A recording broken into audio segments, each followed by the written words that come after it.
I can't trust the system. I can trust the nurse next to me to a degree, but can I trust the system? No. And I think that is a really, really hard thing. If you look at the factors leading to burnout, well, that's it. That's one of the biggest thing, that you're hopeless and powerless in your system, that you're afraid, and that there's constantly pressure on you, and you're torn to be everything for everyone. And that's exactly how you create burnout. So no surprise. I gotta go. I've been working, told them please don't hit my phone. I'm in my zone, bruh, just leave me alone. Was on the road, but I swear I'm coming home. Now the drinks on me, I think we need a toast. See, I did it for me. Now my old friends calling, told them nothing's for free. Told me time is money, dog, swear I paid all my fees. I was starving for this game, now my family can eat. Hello, everyone. Welcome to the Cup of Nurses show with your hosts, Peter and Matt here. Thank you, everyone, for taking their time and listening to our episodes. We really do appreciate that. And if you find value in this podcast, please give it a like, comment, or subscribe. Even on Spotify, go smash the 5 stars. That is what ranks us on the algorithms, and it keeps on motivating us to produce this high-quality content, and we keep on rolling with the show. We're in episode 151 already, so thank you, everyone. If you want to find any announcements or any information about the Cup of Nurses and what we do, check out the episode show notes, all the descriptions there. The Cup of Nurses shop's there. The We Are Frontline Warriors is there, which is our conscious movement. It is all there. And check out our YouTube channel where we're debriefing every single week, talking about our shifts and how they're going. Those are doing really great on there, and give us a sub. And also, we're working on this big project that's going to be coming out in Q1 of 2022. We're working really diligently hard, and it is Pronto, Pronto, and it is the app that we're working on to innovate and revolutionize healthcare for all medical professionals. How you doing, Pete? I'm doing great. Another guest today, we have Stephan Neff. He is the author of My Steps to Sobriety. We discuss topics like depression, anxiety, him dealing with alcoholism, as well as some of the current states and the current way healthcare is moving along. So make sure you guys tune in. All right, Stephan, thank you so much for being here. Thank you for your time. Can you give us a little bit of background about yourself and some background of your job and just what you do? Well, I'm an anesthetist. Well, first of all, thank you very much for having me on your show. I'm so excited to be here and actually share a little bit about my journey. I'm an anesthetist. I studied in Heidelberg in Germany. It's a lovely university there. But then, I just became a baby doctor when the wall came down, and suddenly you had doctors for Africa. You could get a doctor to mow your lawns because there were so many of us, and to get a job was virtually impossible. So we had times in Germany at that time. So I ended up in the UK, found there Coventry Rose. In other words, I met my wife in Coventry, and my future wife. And we decided, England is not good. And looked around the world, and we came here, had a good time. Moved back to Australia to do further fellowship training, back to the UK, lived around the world essentially, and nowadays back here in New Zealand. And because it's a fantastic country. So if you ever guys, if you ever want to come to us, please, we have a cup of coffee and I show you the good stuff here. Yeah, for sure. I've always wanted to go like New Zealand and Australia. But before the show, you mentioned you're a private anesthetist. How is that different from like a public one? How does that work? We have got a public system where basically everyone can go, and then there's the private healthcare system where you have to have private insurance or have to pay yourself. And the advantage is that there is no waiting, there is no messing around. Whilst in the public system, often there are problems. There are waiting lists. So if you have got a problem with let's say with your hip and you need a hip joint replacement, well, there can be many months, or in some places in this country, country, maybe a year or longer, as a waiting list. And there's some very creative accounting happening where the bar is being shifted depending upon how many slots there are. And suddenly you really have to be completely incapacitated in a wheelchair before you even get anywhere close to an operating theater. And that's, of course, not very nice. You use it or you lose it. And therefore, a lot of people then go private. And that's where the money is for an anesthetist or for a surgeon. And in all fairness, I loved my anesthesia. I loved those aspects that were trauma-related and emergency-related. I became an instructor for any kind of these alphabet courses, from ATLS to ACLS, you name it. I taught it because that was really me. I loved the 3 o'clock in the morning emergency in the ED, chaos everywhere. That was me. I loved that aspect. So, but that is all public system, and I've done all the heroics. So now it's time to look at wealth and to look at where do I want to be when I grow up. That kind of stuff. Yeah, 100%. I can attest to that because I have family in Poland, and one of my family members needed a surgery, and I was talking to my mom about it because here in the States you just kind of go, and if it's emergent enough they could take it the same day, or you wait maybe like a week or 2 weeks. Now with the pandemic you might have to wait maybe a little bit longer, but if it's just like if you're coming for like a broken bone, they usually almost get you in the same day or something. But in Poland, it was my family member needs some kind of a gastric surgery or something like that, and like the waiting time was over a month.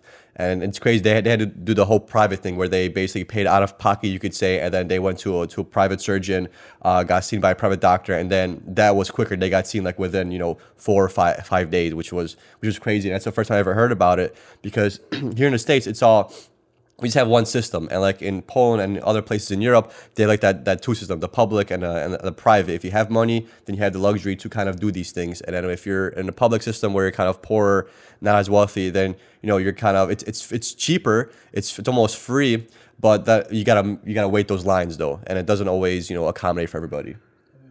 And we are a small country. New Zealand is 5 million people, and there is only a certain amount of money. There's a certain amount of space there in the healthcare system for you to actually have your operation. And you have to realize that we simply are not big enough. We are simply are not, there are not the funds to be there ready for you, have 20 extra surgeons, and more importantly, the theater staff, the nurses, the anesthetic technicians. These are often the bottleneck that's stops people actually having successful surgery and getting on with their life. And we're talking elective surgery, but even acute surgery, sometimes that can take several days where you're fasted, and then it's 6 o'clock at night and the nurse comes to you and says, sorry, you were bumped by another cesarean section. You won't get done tonight. That's reality. And so there are sometimes patients who come to us having fasted 3 days, 4 days, and finally get their fractured neck of femur done. And it's just nuts. It's ludicrous. But it is what it is because, again, you need to protect your staff. You can't work around the clock. And we know it from the English system that acute surgery done by junior staff in the middle of the night has significantly increased mortality and morbidity. So therefore, I mean, it all makes sense. Yet when you're on the receiving end, when you're lying there in pain with a fractured bone, it's not pretty. So I feel for these patients, and I dread to be a patient. Let's put it like that. Yeah, we're in a crazy system because the population is always getting bigger and bigger, and the healthcare system doesn't grow in that same pace. So exactly. Yeah, and then it's like we're already shorthanded to begin with, and we're already kind of backlogged, and then you just add on more stress, and now you add the pandemic, and it's even more stress on there, and you just never you're never being able to take all that water out of the sinking boat in time. You just keep getting more holes and more holes, and you're just kind of taking it with a bucket, and you're trying to catch up, but you're really never catching up. Yeah. And that explains why so many nurses are voting with their feet and leaving the healthcare system and just say, nah, fuck it, I'm gonna go, my husband is a farmer, I work with him on the farm, or, stuff like that. So it's we see it again and again. Right. Yeah, I'm not sure. We're actually seeing it this year in 2022 when there's supposed to be a 1.1 million nursing shortage in the United States. So, if we think that we're in a pandemic and things are rough on our healthcare system, we're about to really see it this year. It's kind of like the boiling pot that's pouring over this year, and we're going to see its effects, especially with new grads. We're not pumping out enough nurses. They're not graduating enough. And the ones that are graduating their first year, I think there's over 30% drop in just burnout and leaving the bedside. Yeah, there's like 500,000 nurses that are supposed to retire, and then there's only like 250,000 of new nursing students. So we're not even able to cover the nurses that are retiring. Not to mention the nurses that are just leaving bedside in general. Luckily, I feel like I'm not sure how it's in New Zealand, but there's something called travel nursing here, where you could get a different nursing license in a different state, and you could go travel there, and usually it's more lucrative. So we have almost like that is like the glue holding bedside together, because a lot of nurses are leaving their staff positions and are going to travel nurse because they can make more money. And it's still rough, stressful, but at least you're getting paid 2 or 3 times more than your staff position. So that's like almost holding it together, but it can only hold it for so long. It's the same here. We call it agency nursing. And my wife was intensive care, pediatric intensive care, etc. So she's a nurse, and then went lecturer, and then went agency. And Christ, I mean, she would receive messages on her phone. Can you cover maternity, obs and gynae, physician, internal medicine, surgery, orthopedics, all in the same day, in the same hospital? That would give you an idea how short the hospital is. And there are sometimes new grads who are running a night shift in maternity who have fucking no clue, for crying out loud. How can they? Yet they have a full ward, maybe with even 1 or 2 sick people there. And it is, you think you're joking me. You're setting these junior nurses or senior nurses, any nurse, up to fail. And then guess what happens? A mistake occurs. What do you think? Do you think that nurse will be protected? That nurse will be supported? That nurse will be nurtured through that? Nah, she will be hung up to dry. No, that is the problem. So there is this feeling of I can't trust the system. I can trust the nurse next to me to a degree, but can I trust the system? No. And I think that is a really, really hard thing. If you look at the factors leading to burnout, well, that's it. That's one of the biggest things, that you're hopeless and powerless in your system, that you're afraid, and that there's constantly pressure on you, and you're torn to be everything for everyone. And that's exactly how you create burnout. So no surprise. It's an interesting perspective, because if you look at war, and we're kind of fighting an invisible war right now, the governments that are arming the frontline troops, they're actually giving them bullets and proper. You want to feed the troops because they're holding up the invaders from coming into your country technically. So if you take that example into healthcare, how come you're not arming the front line when they are the most valuable players in this game that are holding up the healthcare system? You're giving them bad ammunition, horrible weapons. Maybe you're not even feeding them, if you want to put into that perspective. How do you expect things to get better? So is this intentional, where they're trying to create havoc in the healthcare system or something? Because it doesn't make truly sense if you're comparing those two, paradigms of war and the healthcare system. Yeah, it really doesn't, because I'm not sure if you've seen, but the mandates for quarantine, they cut them down by half here. So it's 5 days, and it's even less if you're asymptomatic. You come in sooner. What's mind blowing is that that's just for healthcare professionals. Like if you work in a corporate office or you work for finance, you have a different quarantine standards, but yet they're cutting down the nursing and the healthcare professional standards, which is as backwards. It's just wouldn't you want people that are working with COVID patients, with the sick or whatever, to have longer quarantine to make sure everyone's safe? Because if you want to show who's spreading it, me going into a COVID room, that's going to spread it more than somebody in a financial institution walking around, the cafeteria, right? And they're cutting down on our quarantine, which is mind blowing. And this is the CDCs are supposed to be medical professionals leading these policies. It is too little too late what you guys are doing. And it started, unfortunately, 2 years ago with your leadership, who is in my personal opinion, extremely responsible for where you guys are now. I mean, how many people have died now in the States? Must come about to 1 million. Yeah, so it's nuts. It's absolutely nuts. Add another 100,000 a year, maybe 150 next year with regards to your fentanyl epidemic. Add a few here. I mean, that's how you basically drive a country into the ground. That's asymmetric warfare, to stick with the war analog. And it's just, wow. Hell. I mean, and that's weird for me, being German. I was born in 66, and I was born in the American occupied zone. So for me, American soldiers were actually the good guys, were the guys who had helped us out when there was the Berlin blockade, when Russia really wanted to sort of put the squeeze onto Berlin. We called them raisin bombers. So the Allies basically had an air bridge who basically fed the German people, and that was in the immediate aftermath. So things like that, I know, and I always held America in very high esteem. That's no longer the case, I am sorry to say. That has gone down the drain in 2016, and so unfortunately, and that's what the world now sees, and we look at your country with pity.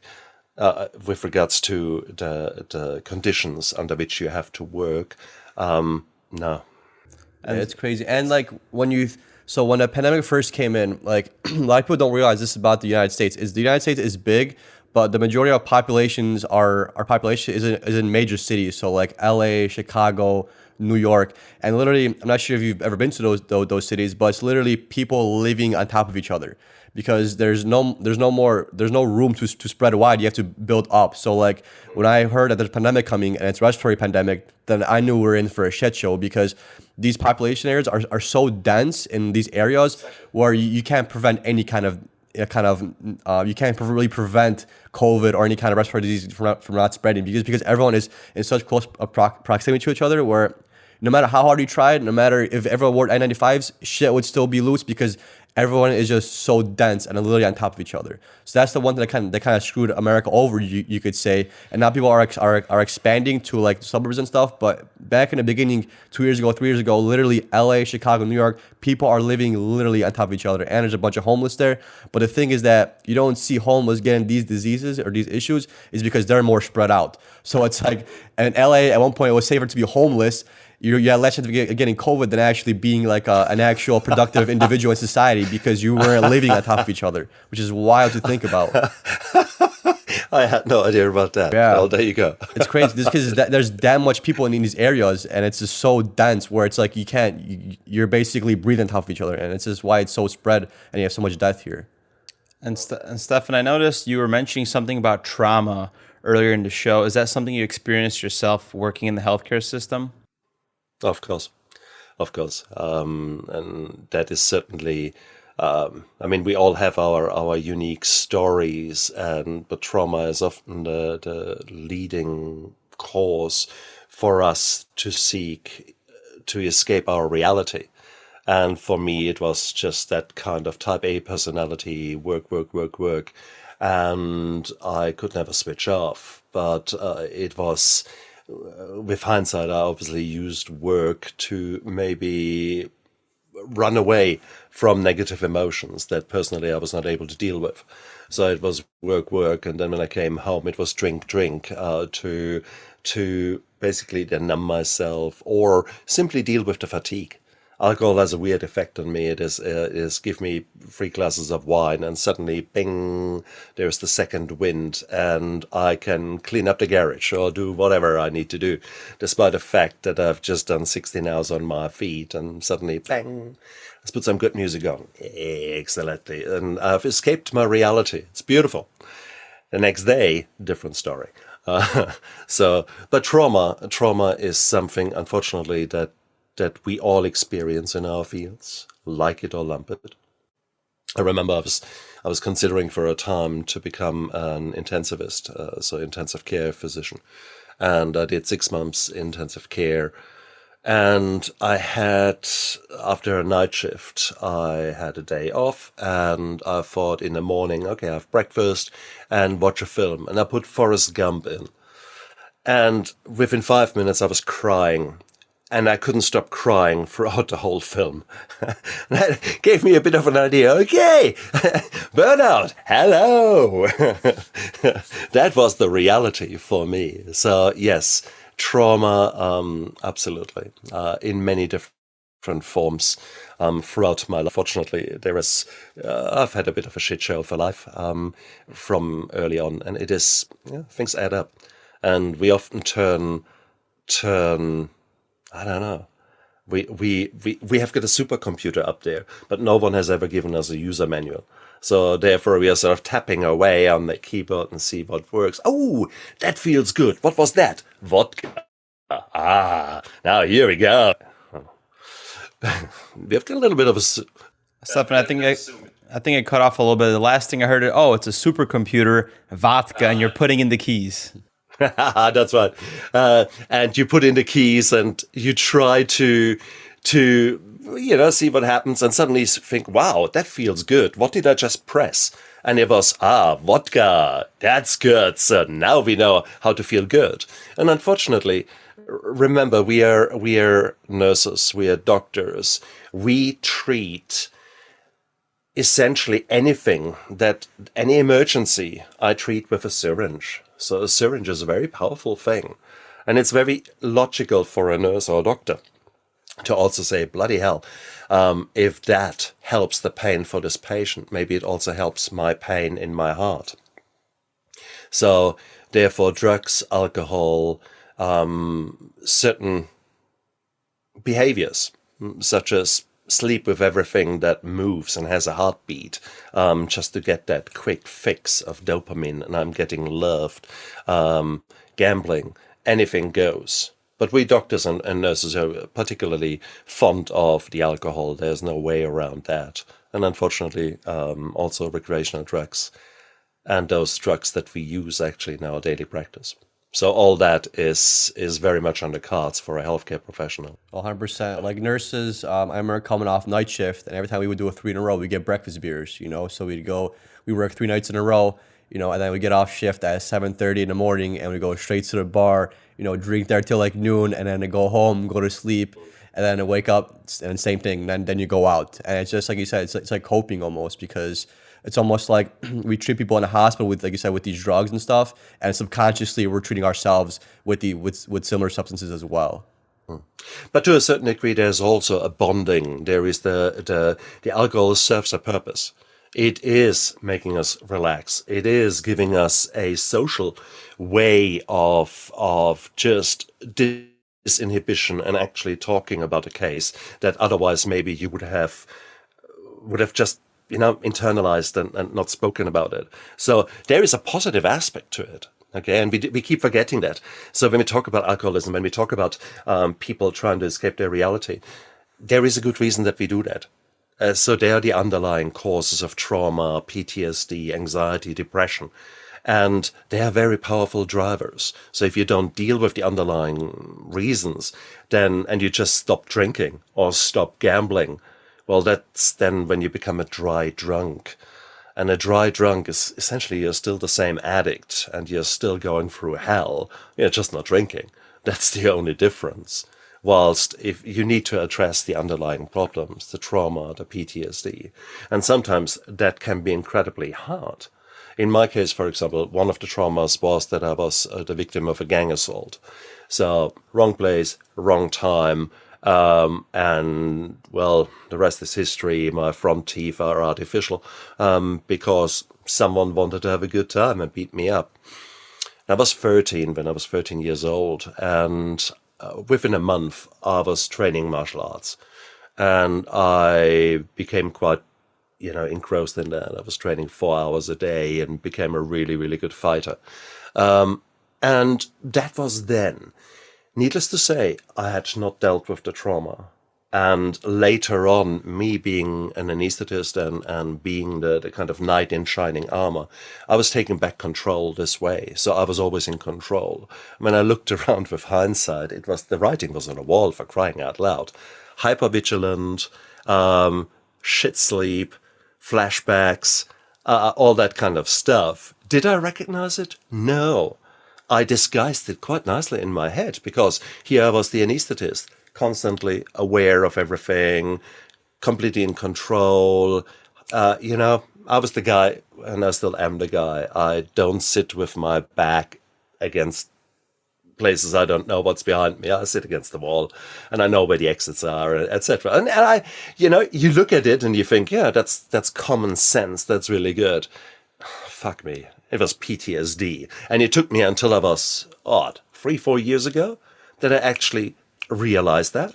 A friend of mine, or a colleague of mine, was ex-Special Forces, and he went through a nasty bout of PTSD to a degree that I worried about his life.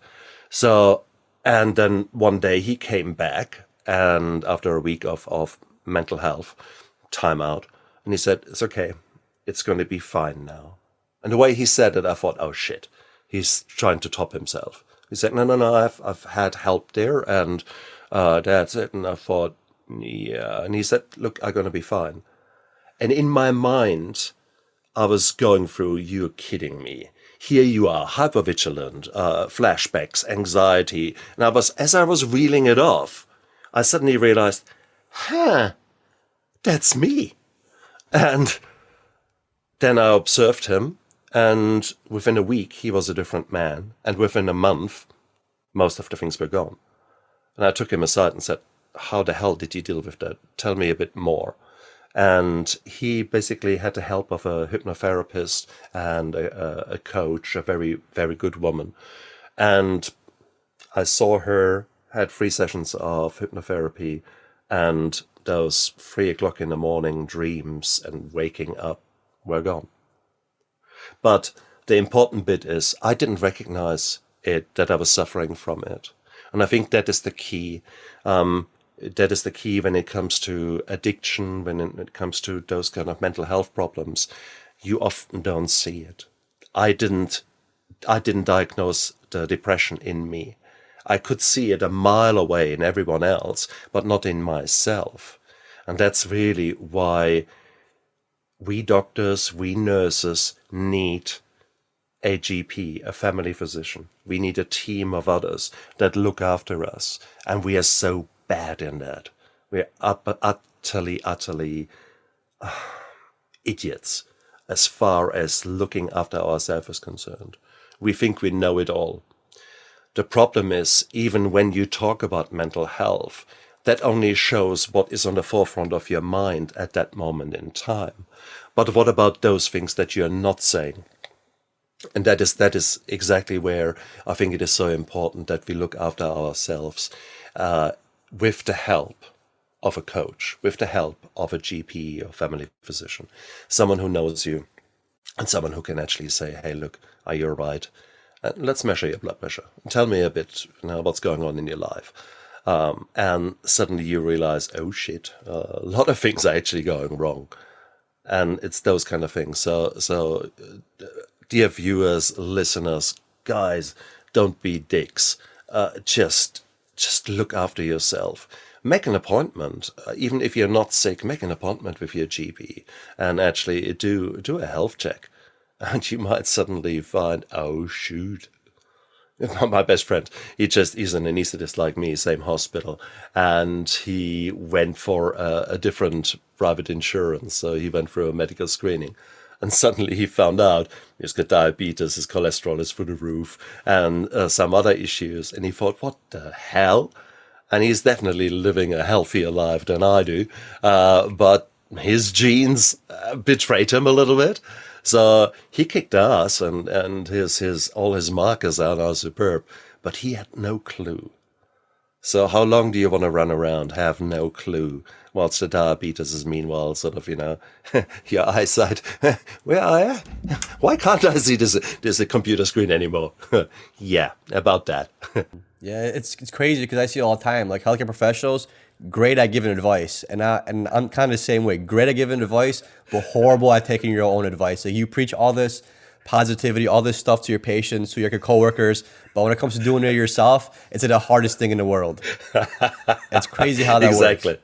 Isn't it? And you go to your patient, these tablets are really, really quite potent. So eat half of one, really half of one, always with food. And here we are as doctors. Give me that glass of wine. Oh, let's take 5 of them. Arr, arr. Yeah. Arr. Right. It's crazy how that works. And the whole thing with the mind, how we could go with like undiagnosed hypertension, undiagnosed diabetes for years and years and years. Same with the mind. We could go with undiagnosed anxiety, undiagnosed depression, is because if I'm feeling one way for 5 years, 6 years, 7 years, and I don't get it checked out, then that's like almost your new norm. That's like your new baseline. That's how your body knows to perform. It adapts. It's almost like almost a mechanism for your own safety, because you can't keep thinking anxiety. Your body's gonna eventually let go of saying anxiety, but you're still gonna feel that. It's just like your body trying to make sure you could still live and function. So that's like your new normal, and that's what's very scary. Exactly.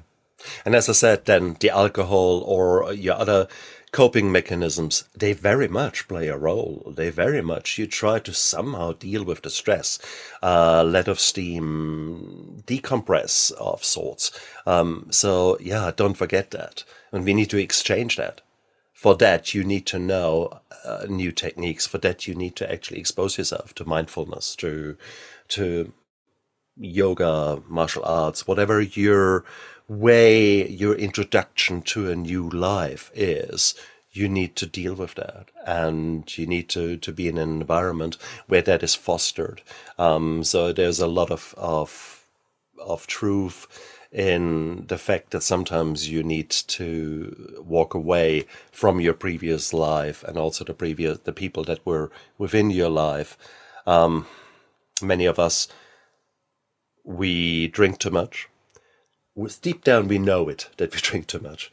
So therefore, what do? You surround yourself with other people who equally drink too much, so that it doesn't look as bad anymore. I'm an alcoholic? No, look at Joe over there. Oh, he is an alcoholic. Me, I'm just a social drinker. I'm just very social, That's kind of bullshit. And here we are. We normalize that behavior, whatever that behavior is. We normalize by surrounding ourselves with other people. And I mean, one of the examples is, if you look at people's social media feeds, and you see often enough these kind of funny memes of summer, it is wine o'clock, or a meal without wine is called breakfast, or those kind of things. So making jokes about alcohol consumption is again a way of normalizing it, and somehow proving to yourself that it's okay to have this Bucks Fizz or whatever you wish to have, or your noble, okay, so a bit of a glass of champagne for breakfast. That's beautiful. That's lifestyle, isn't it? Yeah, in reality, it's the eye opener, because without that, you're not really feeling so well. And that's the reality. It's also crazy seeing patients that are normal that come in for an elective procedure, and then like 3 days later they get the procedure, but then they also go into alcohol withdrawals, and they don't realize what the heck's happening, and they thought they've been just fine all along. Nothing's going on. I just got a kidney stone from being dehydrated for too much. And you said that you noticed this from a mile away. So if you were kind of looking back at this whole situation and all your life events and being a little bit more self-aware, what would you say were those like triggers or urges or things that you realized that you pinpointed as like symptoms of PTSD, or hey, I think I have a problem? The moment, forever I was waking up 4 o'clock, like on the dot, bing, with this kind of best of Stephan. Everything I've done wrong in the last 40 years. It's a great reel, and it keeps going on repeat. So it is, my 2 sons know damn well when we are driving in a car, and I suddenly go, and they say, oh, another flashback. And I said, yeah, it's okay. And it was, these kind of things, that was my life. That was normal. That was, so with hindsight, The writing is on the wall. I didn't see it. I think you cut off a little bit there, Stephan, but we heard writing on the wall. Good. The trauma is you normalize it. Therefore, what do? You somehow make up mental constructs to actually accept it as okay. Yeah. Yes, I was assaulted. Yes, I feared for my life. Yes, I somehow evaded that knife, and yeah, and it's all good. And that's that kind of mental, yeah, bullshit. What is happening? So you disguise signs and symptoms, and you don't recognize them for what they are. That was at least the case with me. There were many other aspects of trauma, many other lesser traumas. It's not only ever one thing. And let's be quite clear for PTSD. PTSD can occur after any kind of event. It's important to realize that PTSD, that you don't have to see your friend blown up on the battlefield with the guts hanging out over your head. Nah, that can be as simple as a unwanted sexual approach by someone. It could be as simple as a road traffic accident. We keep underestimating the amount of PTSD that you see. It's probably 30% after a major road traffic accident, an MVA, that people suffer from PTSD, and you can't predict it, who suffers it and who doesn't. It is all a matter of an accumulation of factors. But bottom line is PTSD is actually quite prevalent out there, and we just often don't recognize it for what it is. So number one, and then even if we recognize it for what it is, who has got the money to see a psychologist, a therapist, any kind of coaching, that who knows what he is doing? Maybe you can't even get that help in the system that you are. Certainly here in New Zealand, my son went for a bit of a hard time. We tried to get some psychology help for him. It took months until we could find something. So that's the reality with what we are facing. So there are many reasons why people don't get the help that they need. And unfortunately, therefore, it becomes the new normal. It becomes the new you. And it's shit. That's where we need to be careful, and that's where we need to actually open up the discussion with others. That's where we need to be very, very frank and open and say, it's okay not to be okay. That's where we need to be open with ourselves and with others to say it's okay not to be okay, but it's not okay to not seek help. That's the important bit. So be a man, be a woman, go out there and seek help, and just be open. It's the hardest thing you can do, but once you have done it, to speak out, it's the most beautiful thing that happens. The first time I said out in public, "Hi, I'm Stephan, I'm an alcoholic." Wow, that's when the floodgates opened. And it was beautiful. It was in rehab for me.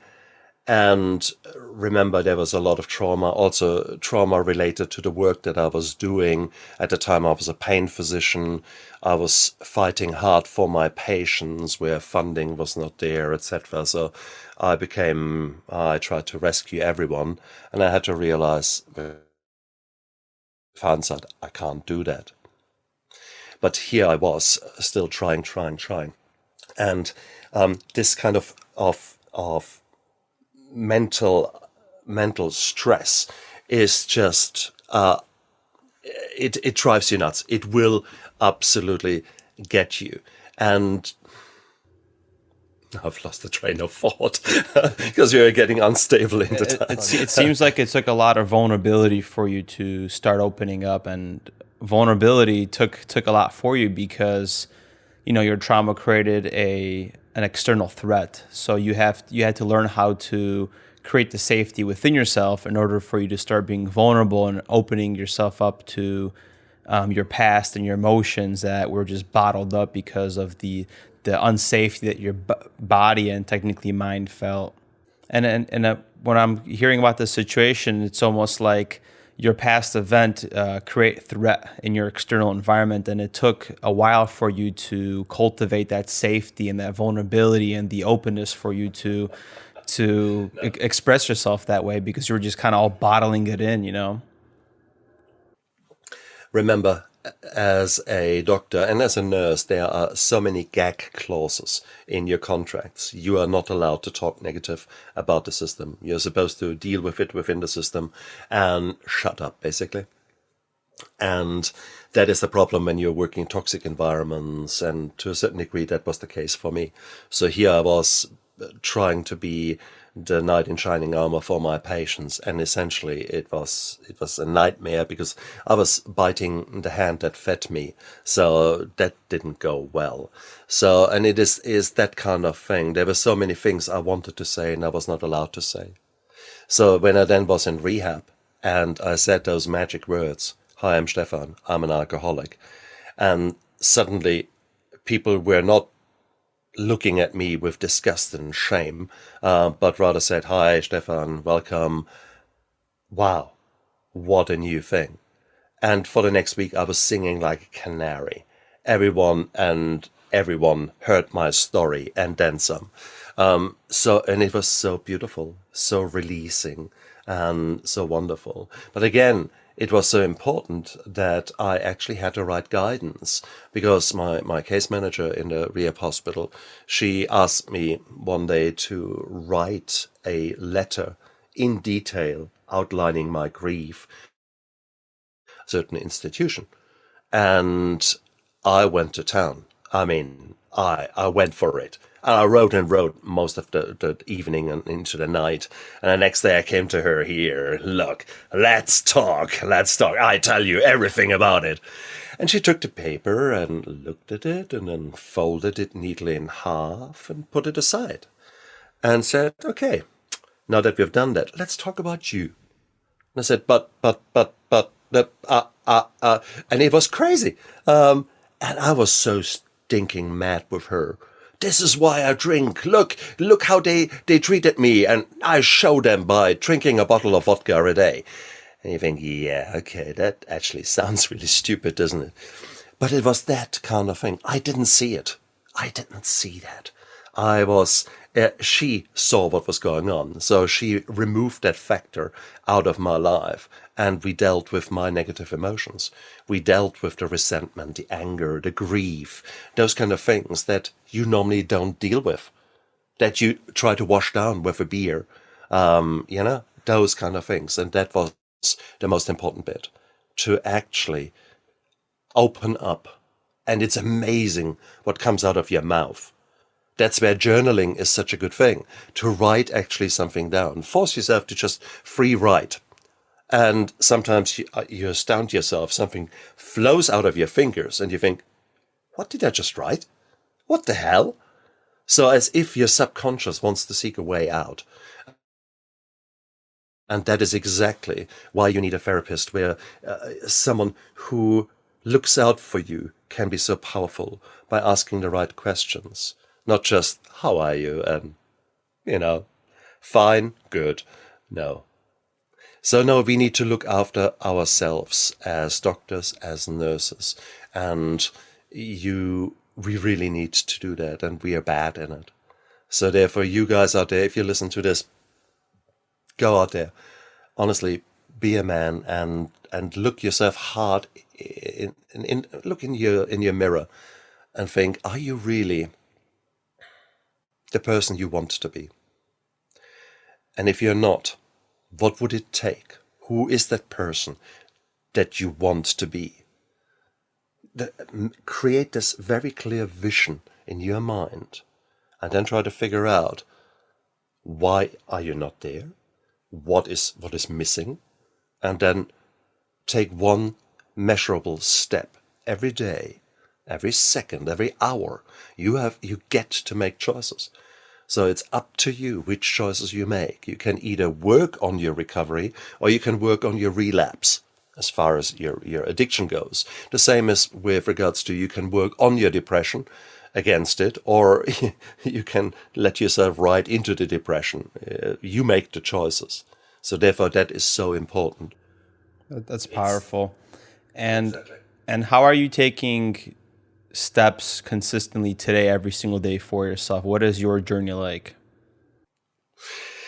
I'm having a ball of a time. I actually try to really look after myself.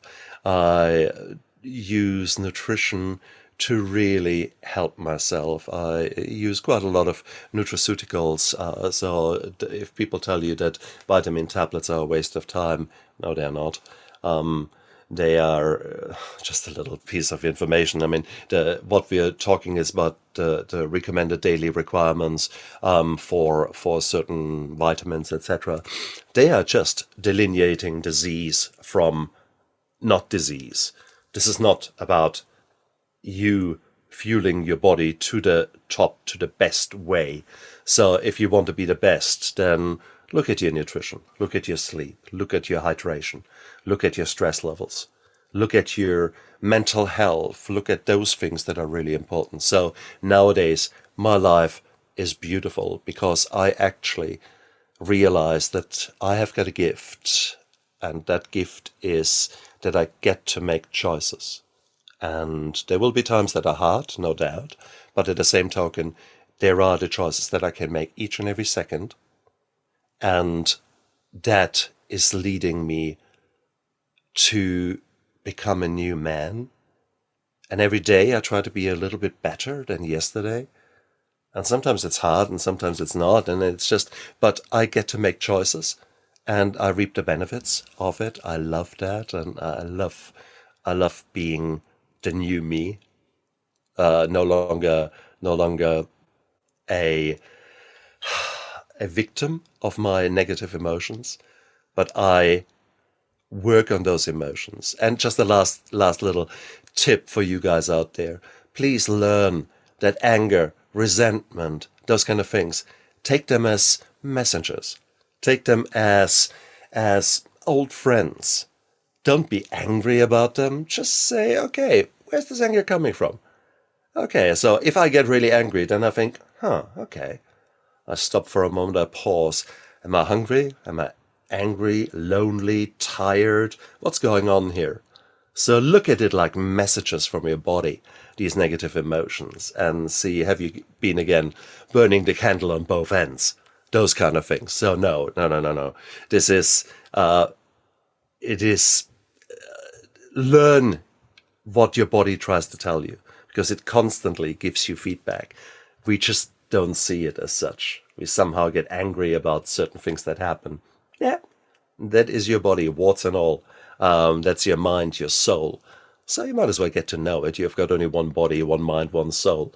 You might as well treat it in the best way and get on with your life to the full. I like how you mentioned all that, because that's something that I've been discovering in my journey when I'm like understanding beliefs in the body. It's like, our soul is interconnected with our body, and it's literally sending us feedback signals to different parts of our bodies to give us like feedback of the way we're feeling. Just like anxiety is usually this, tightness in the chest, or if you're feeling a specific emotion, it might be a little bit more central in the stomach, right? Anxiety is, your stomach starts churning, and people get IBS eventually, and all these different things because it's uncontrolled energy.